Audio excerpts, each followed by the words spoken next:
মা, ও মা, আমি ফল খাবো। আমাকে ফল এনে দাও। ফল খাবি? দাঁড়া বাবা, ঘর থেকে নিয়ে এসে দিচ্ছি। মা, আমি এই ফল নদীর পাড়ে দোলনায় বসে খাবো। আমি চললাম। এই, যাস না। এই ফল বাইরে খেলে কেউ না কেউ চেয়ে বসবে। দাঁড়া বাবা, কনক, ঘরে বসে খেয়ে তারপর যা। এই ছেলেটা না একটা কথাও শোনে না। আহা, কি আনন্দ! দোলনায় দুলবো আর ফল খাবো। এই কনক, তুই ওতে কি ফল খাচ্ছিস রে? এই ফল তো আমি আগে কখনো দেখিনি।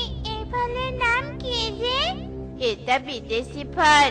আমার মামা বিদেশ থেকে অনেকগুলো আমার জন্য পাঠিয়েছে। এগুলো খেতে না অনেক মিষ্টি রে। বিদেশি ফল? এই ফল আমি কখনো খাইনি। আমাকে একটু দিবি, খাবো। লোভী, অন্যের জিনিস দেখলে চাইতে ইচ্ছে করে, তাই না? আমি তোকে দেব না। এখান থেকে যা, ভাগ। আমি না তোর বন্ধু, এভাবে না বলে আমাকে একটু দে না যে।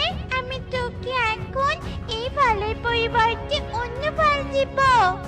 গরিব খ্যাত, তুই এই বিদেশি ফল খাওয়ার যোগ্য না। তুই এখান থেকে চলে যাবি না, তাই না? দাইরা, তোকে দেখাচ্ছি মজা। কনক এই বলেই টুকিকে ধাক্কা দিয়ে ফেলে দেয়। এটা তুই কি করলি কনক? আমাকে ফেলে দিলি? বেশ করেছি, এখান থেকে যা, নয়তো মেরে তক্তা বানাবো তোকে। এই বলেছিলাম। কনকের হুমকি শুনে টুকি ভয় পেয়ে কাঁদতে কাঁদতে সেখান থেকে বাড়ির উদ্দেশ্যে চলতে থাকে।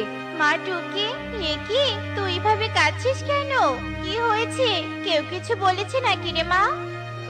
কনক নদীর পাড়ে বসে বিদেশি ফল খাচ্ছিল। আমি একটু চেয়েছি জন্য ও আমাকে ধাক্কা দিয়ে তাড়িয়ে দিয়েছে।